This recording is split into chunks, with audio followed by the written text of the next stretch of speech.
बहुत समय पहले एक छोटे से राज्य में एक राजा और रानी राज करते थे। उनका नाम राजा वीरेंद्र और रानी सुधा था। उनका राज्य समृद्ध था, लोग खुश थे, लेकिन कुछ अजीब बातें हो रही थीं जो किसी की समझ में नहीं आ रही थीं। राजा वीरेंद्र और रानी सुधा का विवाह हुए कई साल हो चुके थे, लेकिन रानी का चेहरा हमेशा गमगीन और उदास रहता था। राज्य में कोई भी नहीं जानता था कि रानी इतनी दुखी क्यों थी।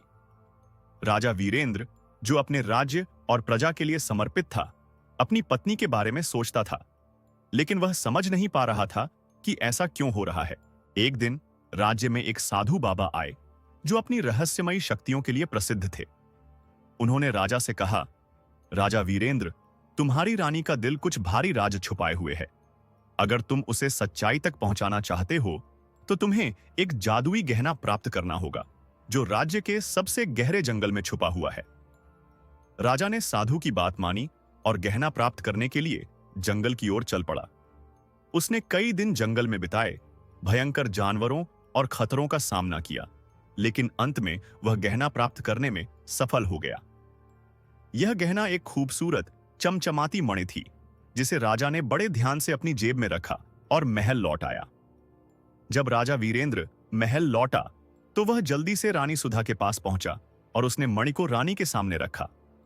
रानी ने मणि को देखकर एक ठंडी सांस ली और उसकी आंखों में एक अजीब सा डर दिखने लगा। रानी ने कहा, यह मणि तुम्हें कोई अच्छा परिणाम नहीं देगी। यह वह गहना है जिसे मैंने कई साल पहले अपनी मां से लिया था, और वह मणि मेरे जीवन में एक भयावह सच को छुपाए हुए है। राजा वीरेंद्र को समझ नहीं आया और उसने रानी से पूछा, क्या राज है रानी? क्या तुम मुझसे कुछ छुपा रही हो? रानी की आंखों में आंसू थे, लेकिन उसने कहा, जब मैं छोटी थी तो मेरी मां ने मुझे यह मणि दी थी और कहा था कि यह मणि किसी और को कभी नहीं दी जानी चाहिए। अगर इसे कोई और छुएगा तो उसे बड़ी मुसीबत का सामना करना पड़ेगा।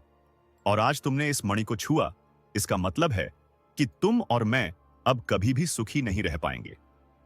राजा वीरेंद्र ने उसकी बातों को अनसुना कर दिया और कहा, मैंने यह मणि तुम्हारे लिए लाई है। यह हमारे राज्य के लिए शुभ होगी। तभी अचानक महल की सारी बत्तियां बुझ गईं और अंधेरा छा गया। राजा और रानी के बीच एक घना सन्नाटा था। तभी अचानक रानी ने चिल्लाते हुए कहा, तुमने मणि छूकर सबसे बड़ा भूल किया वीरेंद्र। अब तुम अपनी मौत को बुला रहे हो। राजा ने घबराकर मणि को फेंक दिया, लेकिन तब तक बहुत देर हो चुकी थी। महल की दीवारों से अजीब सी आवाजें आने लगीं और रानी ने एक कटा हुआ चेहरा दिखाया। वह अब एक अजनबी रूप में बदल चुकी थी। राजा को समझ में आया कि वह जिस रानी से प्यार करता था, वह कोई और नहीं, बल्कि एक जादुई शक्ति से बंधी हुई आत्मा थी। रानी की आत्मा किसी पुराने शाप का हिस्सा बन चुकी थी और वह अब उसे मुक्त नहीं कर सकता था। रानी का असली रूप एक भूतिया शक्ल में था, जो महल में फंसी हुई थी।